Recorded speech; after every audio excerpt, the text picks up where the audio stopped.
오늘 말씀 제목을 고민하다 부부는 닮는다라고 이렇게 말씀 제목을 잡았는데요. 성경에서 보면 구약에서는 하나님과 이스라엘의 관계를, 신약에서는 예수님과 교회와의 관계를 부부 관계로 비유하여 설명합니다. 이스라엘은 하나님의 형상으로 지음받은 자들로서 하나님을 더욱 닮는, 즉 하나님의 형상을 더욱 회복해야 하는 자들입니다. 그리고 그들은 그런 은혜를 분명히 받은 자들이죠. 신약에서는 교회가 그러합니다. 그러면 이스라엘이 교회, 그리고 신약의 교회가 신랑 대신 자기와 결혼한 부부인 하나님과 예수님과 더욱 닮게 되는 비결은 무엇에 있을까요? 부부가 닮는다고 그러는데 우리 여기 두 부부가 계신데 이렇게 한번 마주 보시고 닮으신 것 같아요? 웃기만 하시고 답변을 안 주시는데, 그럼 왜 부부는 닮을까요? 분명히 전혀 다른 집안에서 자란, 생김새도 성격도 또 자라온 배경도 전혀 다른데 어떻게 부부는 닮는다라고 말할까요? 함께하는 시간, 마주 보는 시간이 많기 때문에 서로 닮게 되어집니다. 교회가 예수님을 닮는 비결이 바로 여기에 있습니다. 구약의 이스라엘이 하나님을 닮는 비결이 여기에 있는 것이죠. 출애굽한 이스라엘 백성을 일컬어 광야 교회다 했는데, 광야 교회의 지도자였던 모세의 기도가 오늘 본문에 있습니다. 이 모세의 기도를 통해서 교회의 기도는 어떠해야 하는지, 교회는 무엇을 구해야 하는지 교훈을 얻게 되어지고, 우리는 그 교훈을 통해서 정말로 예수 그리스도를, 하나님을 더욱 닮게 되는 은혜를 누릴 수 있게 될 것인데, 오늘 본문을 그런 관점에서 좀 살펴보려고 합니다. 본문에 있는 모세의 기도는 사실 금송아지 사건 이후에 이스라엘을 위해서 중보 기도하는 내용의 연장입니다. 시내산에 올라가 하나님의 계시를 모세가 받고 있는데, 올라간 지 오래다 보니까 산 아래에 있던 이스라엘 백성들이 아론에게 찾아가서 이제 우리를 인도할 신을 만들어 달라라고 요청하게 되죠. 그래서 사람들에게 이 금을 가져오게 하고 금으로 송아지를 만들어서 그 송아지를 일컬어서 이것이 너희를 애굽에서 인도하여 낸 신이다라고 하며 그 앞에 제사를 드리게 됩니다. 산 위에 있던 하나님께서 산 아래 이스라엘 백성들이 어떤 일을 하는지 다 아시고 모세를 급히 내려보내시게 되고, 산 위에서 하나님께 계시를 받아서 말씀을, 계명을 받은 모세는 사실 두 돌판, 십계명이 새겨진 그 돌판을 가지고 내려오다가 그 광경을 보고 돌판을 던져서 깨트리며 분노를 내게 됩니다. 하나님의 분노인데 하나님이 이스라엘 백성을 싹 쓸어버리시겠다라고 모세에게 말씀하시게 되죠. 그러나 모세는 하나님의 거룩한 이름을 위해서 긍휼을 여겨주시기를, 긍휼을 베풀어 주시기를, 그 백성을 용서해 주시기를 간구하게 되고, 모세의 기도를 들으신 하나님께서 그 백성을 멸하지는 않겠다라고 말씀해 주십니다. 그러면서도 진노를 다 풀지 않으신 하나님께서 이제 백성을 멸하시진 않지만 백성에게 재앙을 내리시면서 너희는 가나안 땅으로 올라가라 라고 말씀하시게 되죠.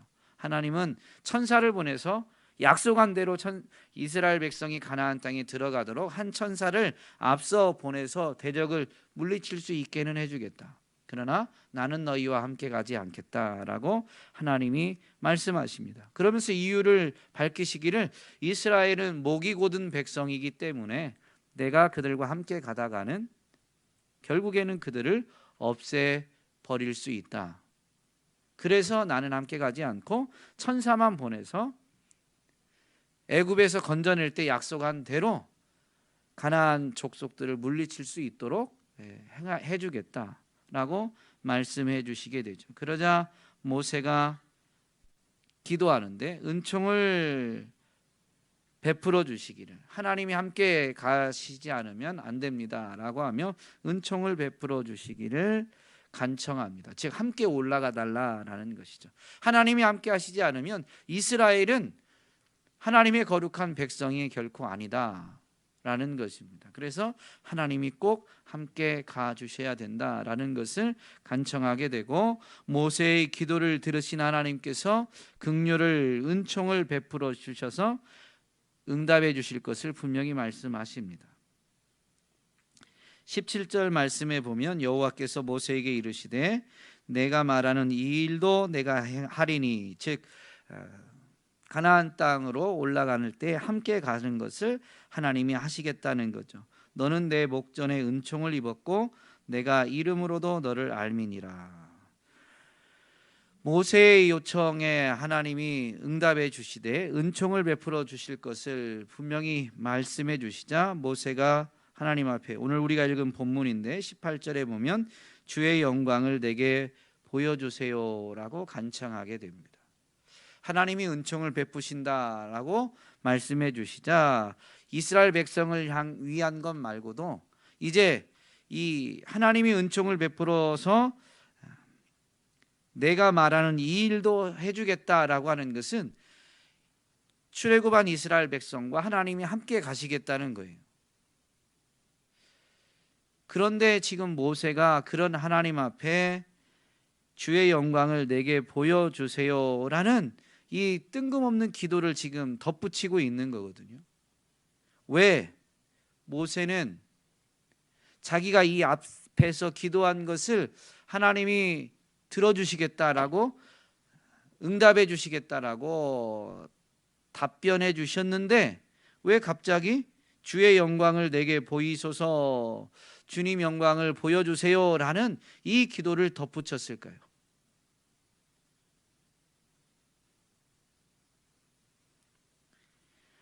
출애굽한 이스라엘 백성을 이제 하나님이 함께 가시겠다라는 것은, 출애굽할 때 하나님이 이스라엘 백성과 함께하는 것을 누구를 통해서 나타내 주셨어요?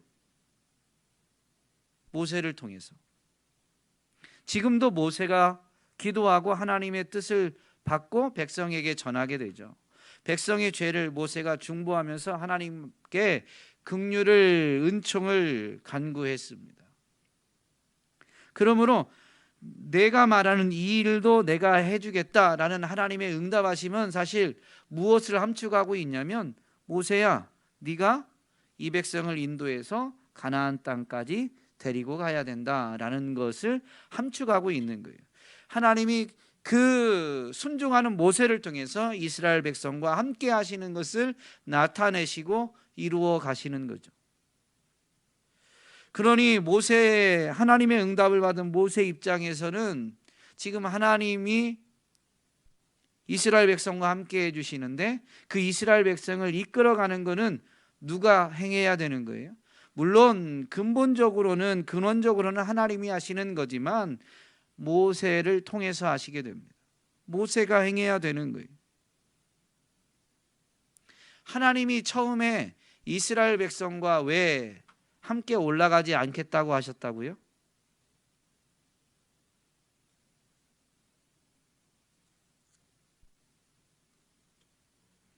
왜 하나님이 함께 안 올라가신다고 했다고요?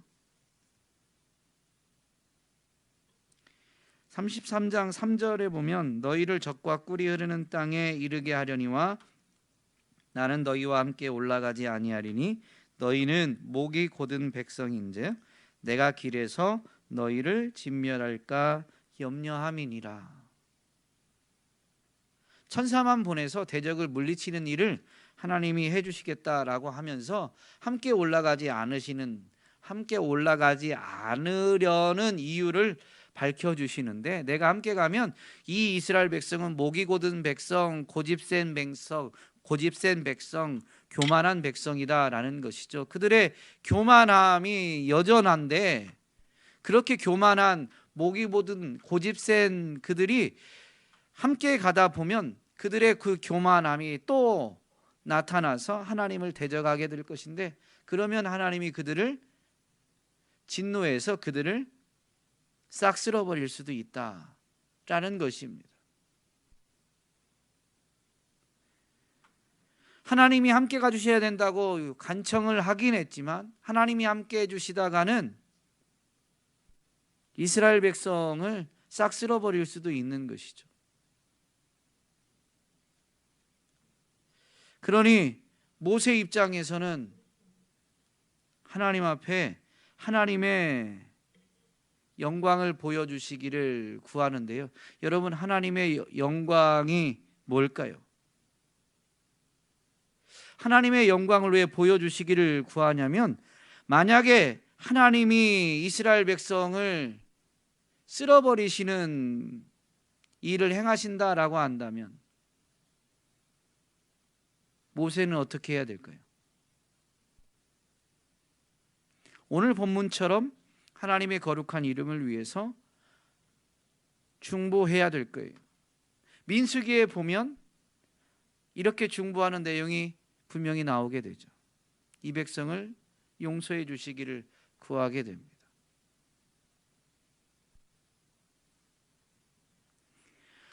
그런데 그렇게 기도할 수 있는 힘이 어디서 올까요? 모세의 본성이 그럴까요? 자신이 죽더라도 하나님의 거룩한 이름을 위해서 이 백성을 용서해 주세요라고 기도할 수 있는 힘은 사람에게 있지 않은 거예요. 자기의 힘과 의지로 백성을 긍휼히 여기고 백성을 가나안까지 데려가는 그 일을 도저히 감당할 수가 없는 거죠. 백성을 위한 중보를 할 힘이 자기에게 있지 않은 거예요. 그래서 목이 곧은 이스라엘을 정말로 끝까지 긍휼히 여기고, 그래서 그들을 데리고 가려면 자신의 의지, 자신의 실력이 아니라 하나님의 영광이 절대적으로 필요하기 때문에 하나님이 함께 해주시겠다라고 약속을 하자 모세는 하나님의 영광을 구하게 됩니다. 그 하나님의 영광을 구하는 것이 뭐냐? 오늘 본문에 나와 있는데 18절에 주의 영광을 내게 보이소서라고 이렇게 구하자 하나님이 말씀해 주시는데, 19절이 그 모세의 간청, 주의 영광을 보여주세요라는 기도에 대한 응답입니다. 하나님이 하나님의 영광을 보여주시는 것이 이러한 것이죠. 내가 내 모든 선한 것을 내 앞으로 지나가게 하고 여호와의 이름을 내 앞에 선포하리라. 하나님의 영광이 뭐냐면 하나님의 선하심을 행해 보여주시는 것입니다. 그의 앞에, 모세 앞에, 이스라엘 앞에 앞으로 하나님이 선하시다라는 것을 직접 몸소 행하여 보여주시는 것이 하나님의 영광이에요. 그 하나님의 선하심, 인자하심이 아니면 이스라엘 백성, 목이 곧은 백성들은 결코 마지막까지 가나안 땅에 들어갈 수가 없습니다. 그러면서 하나님이 분명히 20절에는 또 이렇게 말씀하시죠. 또 이르시되 내가 내 얼굴을 보지 못하리니 나를 보고 살 자가 없음이니라. 하나님이 하나님의 영광을 보여주시긴 할 거예요. 그 하나님의 영광을 본다라는 것의 또 다른 의미는 뭐냐면, 표현이 뭐냐면 하나님의 얼굴을 베옵는 겁니다. 그런데 실제적으로 하나님의 얼굴을 뵙고는 살 수 있는 존재는 이 땅에 없습니다. 그래서 하나님이 얼굴을 보지는 못하겠다. 왜냐하면 나를 보고 살 자가 없기 때문이다 라고 하면서 하나님이 모세에게 보여주시는 게 뭐냐면 하나님의 등을 볼 수 있게 해주시는 거죠. 이것만 해도 하나님의 얼굴을 보진 못했지만 하나님의 등을 보게 된 것, 즉 하나님을 보게 되는 거예요. 이것을 일컬어서 성경이 뭐라고 하냐면 은혜라고 하는 거죠. 하나님의 영광을 보게 되는 거니까. 오늘날 그리스도인들, 예수님을 구주로 영접해서 구원받은 사람들도 하나님을 보길 원하나요? 하나님 결코 안 보고 싶어 할까요? 하나요? 보기 원하죠. 그게 뭐냐면 주의 영광을 보는 거예요. 하나님을 보기 원한다라는 것은 하나님의 영광을 보기를 원하는 겁니다. 그런데 그게 뭐냐면요, 이렇게 응답하시고 나서 이후에 펼쳐지는 내용을 보면 모세가 하나님을 뵙게 되는 것을, 하나님의 영광을 보게 되는 것을 우리가 깨닫게 되는데, 34장에서 보면 하나님이 모세를 다시 시내산으로 불러 올리십니다. 5절에 보면 여호와께서 구름 가운데에 강림하사 그와 함께 거기 서서 여호와의 이름을 선포하실세. 시내산에 불러 올리신 다음에 구름 가운데 강림하시지만 핵심은 어쨌든 그와 함께 거기 서신다라는 거예요. 하나님이 33장 끝부분에서 보면 하나님의 얼굴을 정면에서 하나님의 얼굴을 볼 수 없으니까 바위 틈에 두고 손으로 가렸다가 하나님이 모세에게 찾아오시면서 지나시면 그 다음에 손을 가리었던 손을 풀어서 하나님의 등을 보게 해주신다라는 것이죠. 중의 핵심은 하나님이 지금 여기 오셨다라는 거예요. 그게 바로 사실은 하나님의 영광을 온전히 보려면 하나님의 얼굴을 봐야 되지만 우리는 그러면 살 수가 없기 때문에 하나님의 얼굴을 정면으로 보지 못하지만 하나님의 등을 보듯 하나님이 정말로 여기 계시다라는 것을 체험하게 되죠. 이게 하나님의 영광을 보는 것, 하나님을 뵙는 것, 하나님과 함께하는 것입니다. 모세에게 그 은혜를 베푸신 하나님이 시내산에서 구름 기둥 가운데 강림하셔서 거기 함께 계신다라고 분명히 말씀해 주시죠. 하나님의 영광을 보는 것은 하나님이 함께 계시다라는 것을 체험하는 것입니다. 하나님이 우리 가운데 계시는 것이죠. 하나님이 우리 가운데 계시다, 하나님의 영광을 본다라는 것은 또 무엇을 의미하느냐? 이 구름 가운데 계시다라는 것을 신약에서 조금 우리가 더 이해할 수 있도록 표현된 부분이 있는데 고린도전서 13장 12절입니다. 우리가 지금은 거울로 보는 것 같이 희미하나. 하나님을 직접 배울 수는 없어요. 죽으니까. 그런데 그럼에도 불구하고 구약 오늘 본문에 있는 표현대로 하면 하나님의 얼굴이 아닌 등을 보는 것처럼 고린도전서 13장 말씀에 있는 대로 하면 직접 뵙는 건 아니지만 거울을 통해서 보는 것과 같이 희미하게지만 분명히 하나님이 오늘 우리 가운데 계신다. 오늘 우리와 함께하기 위해서 우리 가운데 오셨다라는 것을 보게 된다는 거예요.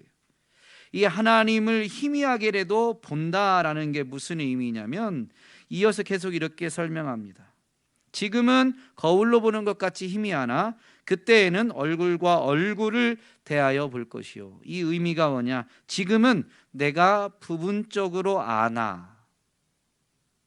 그때에는 주께서 나를 아신 것 같이 하나님이 우리를 아시는 때는 온전히 아십니다. 무엇 하나 감출 수도 없고 내면 깊숙한 곳 같이 낱낱이 살피셔서 우리를 온전히 아시죠. 그것처럼 그때에는 내가 온전히 하나님을 알리라. 얼굴과 얼굴을 대하여 본다는 게 뭐냐면요, 이제 하나님을 온전히 안다는 거예요. 하나님은 영이시기 때문에 인간과 같은 눈, 코, 입을 가진 이 얼굴을 가지신 건 아니죠. 영이시다라고 분명히 성경이 가르쳐 주잖아요. 그러나 그 영이신 하나님이지만 우리는 그때에는 온전히 하나님을 알게 된다.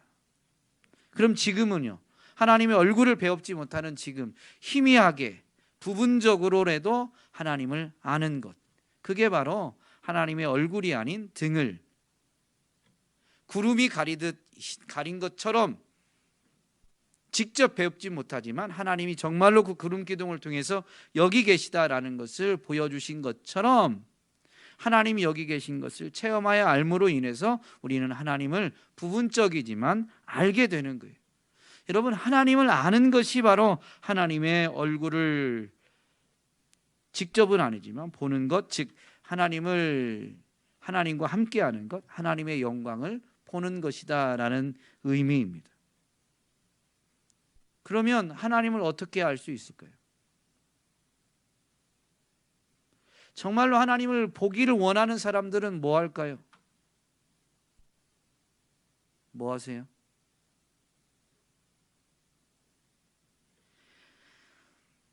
출애굽기 34장에 보면 시내산에 다시 올라간 모세는 시내산에서 40일 동안 먹지도 마시지도 않으면서 무엇을 했을까요?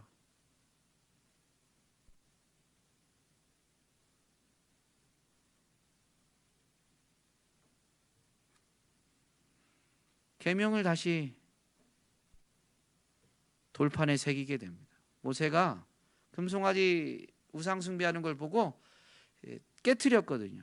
그래서 이제 돌판을 아예 준비해서 산 위로 올라오라고 하나님이 명령하셨고, 산 위에 올라가서 모세는 그 돌판에 직접 십계명을, 하나님의 계명을 새기게 됩니다. 34장 27절 28절에 보면 이렇게 되어 있어요. 여호와께서 모세에게 이르시되 너는 이 말들을 기록하라. 하나님의 계명들을 하나님이 말씀해 주시고 모세는 그 말들을 기록해야 됩니다. 내가 이 말들의 뜻대로 너와 이스라엘과 언약을 세웠음이니라. 그러니까 돌판에다가 하나님이 하시는 말씀을 기록하지만 문자를 기록하는 것 자체에 뭐라고 해야 될까요? 그것에만 한정된 게 아니에요. 그 말씀들의 뜻대로, 하나님이 주시는 말들의 뜻대로 너와 이스라엘과 언약을 세웠다.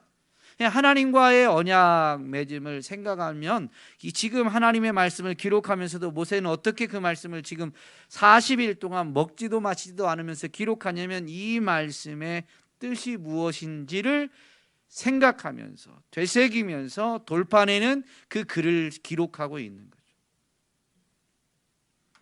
28절에 보면 모세가 여호와와 함께 40일 40야를 거기 있으면서 하나님의 영광을 보면서 하나님을 배우면서 하나님과 함께하면서 40일 40야를 거기 있으면서 떡도 먹지 아니하였고 물도 마시지 아니하였으며 여호와께서는 언약의 말씀 곧 십계명을 그 판들에 기록하셨더라.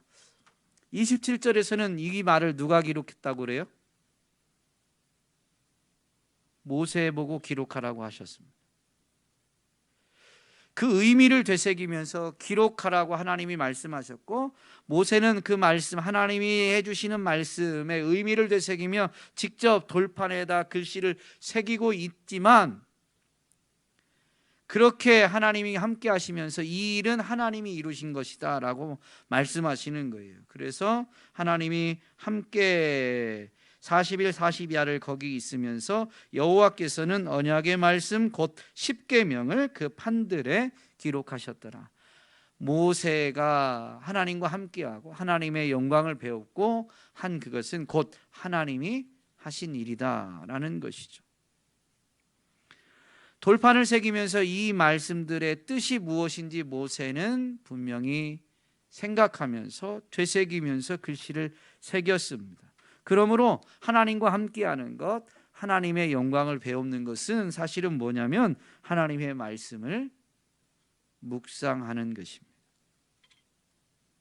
그래서 그 말씀을 주신 하나님의 마음, 하나님의 뜻이 무엇인지, 그 하나님은 어떤 분이신지 하나님을 생각하는 것이 바로 하나님의 영광을 뵙는 것, 보는 것입니다. 29절에 보면 모세가 그 증거의 두 판을 모세의 손에 들고 산에서 내려오니 그 산에서 내려올 때에 모세는 자기가 여호와와 말하였으므로 말미암아 얼굴 피부에 광채가 나나 깨닫지 못하였더라. 40일 동안 하나님 말씀하시고 모세는 글씨만, 의미만 생각하고 글씨만 새긴 게 아니죠. 의미를 생각하려고 하는데 그 의미를 다 깨달을 수 있어요, 없어요? 없는 거죠. 그러면 어떻게 해요? 하나님께 의미를 묻게 되죠. 그게 자기가 여호와와 말하였다, 대화했다. 40일 동안 일방적으로 하나님이 말씀하시고 모세는 듣고 새기기만 한 게 아니에요. 그 말의 뜻을 알아야 되는데 문자는 기록하고 있지만 뜻을 이해가 안 되면 어떻게 해요? 하나님, 이 뜻이 무엇이죠? 하나님, 이게 무슨 의미입니까? 무엇을 원하시는 겁니까? 묻게 되고 그 하나님과 더불어 말을 하면서 40일 동안 이 일을 한 거예요. 여호와와 더불어 말하는, 여호와와 대화하는 것을 오늘날 우리는 뭐라고 말하죠? 뭐라고 말해요? 기도라고 하죠. 기도. 하나님이 불러 올리셔서 시내산에 다시 올라가서 모세는 하나님의 말씀을 묵상하고 하나님을 깊이 생각하면서 하나님과 대화하는, 기도한 것입니다. 그것이 바로 하나님의 영광을 보는 거예요. 이 말씀을 되새겨보면 오늘 우리의 기도는 어떠한지, 오늘 새벽 예배 때 묵상했던 말씀, 이 발람 사건의 말씀을 보면 첫 번째로 이제 이 발람이 이스라엘을 축복하는 부분이 오늘 새벽 말씀이었는데요. 기도에 대해서 잠깐 제가 새벽에 말씀을 전하면서 언급했습니다. 기도는 우리의 뜻을 하나님께 관철시키는 게 아니고 하나님의 뜻에 우리의 생각을 조율하는 것이다. 생각을 넘어 우리의 삶까지 하나님의 뜻에 조율하는 것이 기도다라고 분명히 말씀을 드렸습니다. 모세는 40일 동안 하나님의 말씀을 묵상하고 하나님을 생각하면서 하나님과 대화했는데요. 그 대화는 하나님의 뜻, 하나님의 그 계명에 담긴 하나님의 뜻을 온전히 이해하기 위한 대화, 기도였다라는 것이죠. 그래서 하나님의 마음, 하나님의 뜻을 깨닫게 되어지면 우리는 그때 하나님의 영광을 보는 겁니다. 그런데 자꾸 우리는 다른 데에서 하나님의 영광을 보려고 하는 거죠. 그렇게 자기도 깨닫지 못할 정도로 40일 동안 하나님의 영광을 본 모세는 어떻게 되었어요? 얼굴에서 빛이 났어요. 하나님의 영광을 보면 변화가 있는데 오늘 본문에서는 모세가 얼굴에서 빛이 났다라고 합니다. 얼굴은 마음의 창이다, 마음의 거울이다라고 표현합니다. 마음과 영혼의 상태가 얼굴을 통해서 나타나기 때문입니다. 감추려고 해도 완전히 감춰지지 않죠. 반드시 마음의 상태는 얼굴에 드러나게 되어 있습니다. 모세의 얼굴이 빛이 났다. 모세는 자기가 얼굴에 빛을 내기 위해서 하나님과 함께 시내산에 40일을 머무르면서 어떤 액션을 취한 게 아니에요. 하나님이 어디쯤 구름 기둥 가운데 임하실 때 어느 방향에 있을까? 내가 조금 더 그 빛을 향해서, 그 방향을 향해서 바라보고 있으면 그 빛이 나한테 비춰서 내가 조금 더 반짝거릴까? 이런 의도가 하나도 없어요. 모세는 지금 자기 얼굴에 광채가 나지만 자기는 인식하지 못합니다. 어떤 다른 행동으로 얼굴이 바뀌는 게 아니에요. 마음, 영혼의 상태가 얼굴로 드러나는데 40일 동안 하나님의 뜻을 묻고 하나님의 말씀을 통해서 하나님의 뜻을 되새기면서 정말로 하나님의 마음을 품게 되어지니 그것이 이제 얼굴로 드러나게 되는데, 모세는 그래서 시내산에서 내려올 때 얼굴에서 광채가 나더라라는 것이죠. 이 말씀을 준비하는데 그런 생각이 들었어요.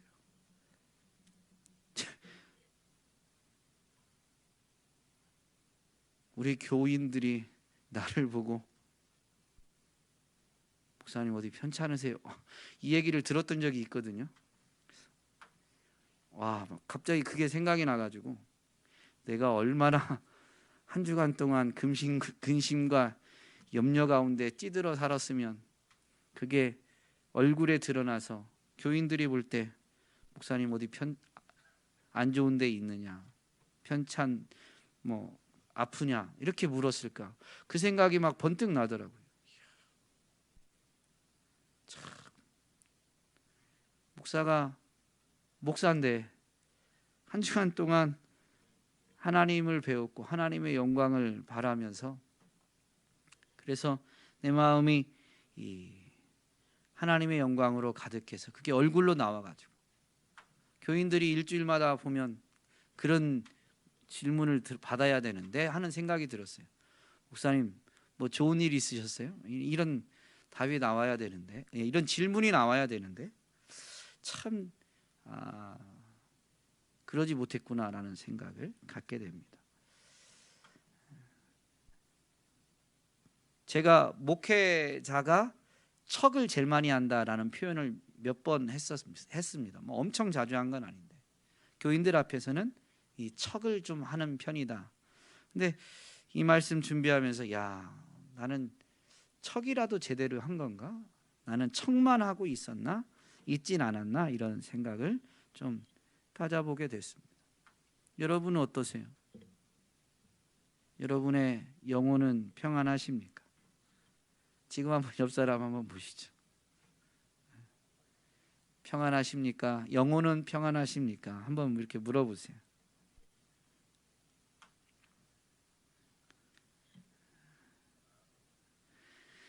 우리 영혼이 하나님을 알면 알수록 그 하나님을 알므로, 아까 하나님을 아는 게 뭐라고요? 하나님의 영광을 보는 것, 하나님과 함께하는 것이다라고 말씀드렸죠. 우리 영혼이 하나님과 함께함을 누리면, 우리 영혼이 하나님의 영광을 보면, 우리 영혼이 하나님을 알면 알수록 우리도 모르게 얼굴에서 빛이 납니다. 개인적으로 그동안 좀 그러지 못한 점이 제게 많이 있었다라는 것은 부인할 수 없겠지만, 그래도 예수님을 만나고 나서 저는 이 인격적인 체험을 고2 때, 모태신앙이긴 하지만 고2 때 인격적 체험을 하고, 그리고 군대에서 한번 또 하나님의 베푸시는 은혜의 체험, 인격적 체험을 했습니다.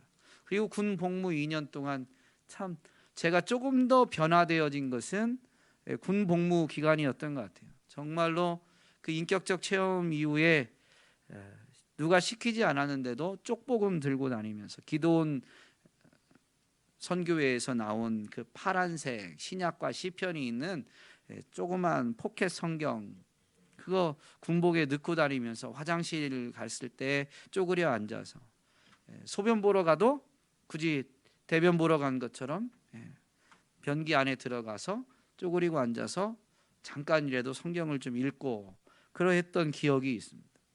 저는 그냥 주님의 은혜가 너무 좋아서 주님 사랑하는 마음으로 했을 뿐인데, 군대 갔다 오고 나니까 이제 같은 교회 청년들이, 후배들이 사람이 달라졌다는 거예요. 나는 여전히 동일한 사람인데 저를 보는 사람이, 가까운 사람들은 뭐 180도 달라졌다라고 직접 말해줄 만큼 바뀌었다는 거예요. 그래서 어떻게 바뀌었는데 라고 물어보면, 어떻게 바뀌었다라고 말하긴 설명은 좀 어려운데, 사람이 조금 더 그냥 이렇게 편안해졌다, 사람이 조금 더 따뜻해졌다. 그럼 내가 전엔 그렇게 차가웠냐, 이렇게. 그건 아닌데, 그냥 이렇게 사람을 아는 사람으로 만나도, 아는 사람이니까요, 아는 사람인데도 불구하고 전보다 훨씬 더 편안해지고 따뜻해졌다, 그냥 그런 느낌이 확 들 만큼 바뀌었다라고 이런 얘기를 해줬습니다. 그래서 그때는 그냥 쑥스러우니까 나는 똑같은데 뭐 그러고 이렇게 넘어갔었지만, 제가 이제 그런 이야기를 되새기면서 내가 정말로 예수님을 인격적으로 만났구나, 내가 하나님을 배웠구나 라는 것을 이렇게 좀 확인하게 됐습니다. 하나님의 영광의 빛이 우리 마음을 환히 비추면 우리의 마음이 어둠은 물러가고 빛으로 채워지게 되죠. 성경에서, 특별히 요한복음에서 보여주는 어둠과 빛은, 밝음은 이 속성들이 있어요. 영적으로 보면 밝음, 빛은 평안, 기쁨, 자유, 이 하늘에 속한, 하나님께 속한 속성들이고, 어둠은 사단에게 속한 속성들이죠. 상처, 분노, 염려, 불안, 두려움, 시기, 비방, 질투 등이 바로 이 어두움의 속성입니다. 하나님의 영광의 빛이 비치면, 우리가 하나님을 알면 알수록 우리 마음 가운데에서 이런 것들이 물러가게 되어 있습니다. 우리가 몰아내야 되는 게 아니에요. 염려, 불안을 내가 안 하려고 애쓰는 게 아닙니다. 하나님의 영광의 빛이 비치면 어둠은 그냥 물러가는 거예요. 그건 자동적으로, 자연적으로 이루어지는 현상입니다. 모세는 정말로 이렇게 하나님의 영광을 보고 사명을 감당하게 되는데, 그래서 민수기에서는 이렇게 사역을 감당하는, 사명을 감당하는 모세를 일컬어서 뭐라고 선포하냐면, 이 사람 모세는 온유함이 지면의 모든 사람보다 더하더라. 세번역에서는 모세로 말하자면 땅 위에 사는 모든 사람 가운데에서 가장 겸손한 사람이다. 그러니 히브리어에서 온유와 겸손은 같은 단어로 사용되어졌음을 우리말로 번역할 때, 어떤 때는 온유함이라고 번역했고 어떤 때는 겸손함이라고 번역자에 따라서 다르게 번역했지만 같은 단어다라는 것을 분명히 알 수 있죠. 이것이 하나님의 성품입니다. 예수 그리스도는 보이지 않는 하나님의 형상이시다라고 분명히 골로새서 1장 15절에서 선포하는데, 보이지 않는 하나님의 형상이신 바로 예수 그리스도께서 자기 자신을 계시하실 때 나는 마음이 온유하고 겸손하니 라고 분명히 직접 계시해 주셨습니다. 그러니 보이지 않는 하나님의 형상이신 예수 그리스도가 온유하고 겸손하신 분이다라고 한다면, 바로 하나님이 온유하고 겸손하신 분이요, 하나님의 영광을 보고 그 영광의 빛이 비춰져서 이제 마음에서 넘쳐서 얼굴로 드러나게 된 모세는 진실로 그 온유함이, 그 겸손함이 땅의 모든 사람보다 더한 사람이었음이 그의 모든 사역 현장에서 나타나게 되죠. 그러므로 오늘 모세의 기도는 이스라엘 백성들이, 광야 교회가, 오늘날 모든 교회가 본받아야 될 기도입니다. 교회가 무엇을 구해야 하느냐? 하나님의 영광을, 주의 영광을 구해야 되는 거죠. 주님 보기를, 주님 얼굴 보기를 구해야 됩니다. 주님 보기를 원한다라는 것은 오늘 말씀을 통해 되새겨본 것처럼 주의 말씀을 묵상하고 주님과 대화하는 것이죠. 그것 자체가 영광이 아닙니다. 영광을 구하는 것이 그렇다라는 거예요. 영광을 구하면 그 영광을 보게 되어지는 겁니다. 말씀을 묵상할 때 그 말씀의 의미가 깨달아지면, 깨닫게 해주시는 건 누가 하시는 거예요? 하나님이 하시니까. 그 말씀을 깨닫는 순간에 하나님이 나와 함께 하셨구나, 하나님이 나를 만나 주셨구나, 하나님을 알 수 있는 그 빛을 내게 비춰 주셨구나라는 것을 분명히 깨닫게 되는 거죠. 기도하면서 하나님의 뜻이 무엇인지, 말씀에 담긴 하나님의 뜻이 무엇인지를 구하다가 그 하나님의 뜻을 분별하게 되면 하나님이 그 빛을 비춰 주셨다라는 것을 분명히 알게 되어지고, 그래서 우리 마음 가운데 하나님으로, 예수님으로, 하나님을 아는 것으로, 예수님을 아는 것으로 가득해지면 그것이 얼굴로 드러나게 되어 있습니다. 오늘 저와 여러분이 주의 얼굴을 구함으로 주님을 더욱 깊이 알고 주님을 더욱 닮게 되어지고, 그것이 우리의 표정과 삶으로도 분명히 나타날 수 있게 되기를. 그래서 주의 얼굴을 구하는 여러분을 보면서 사람들이 주님을 보게 되어지는 역사가 이루어지게 되기를 주님의 이름으로 축복합니다.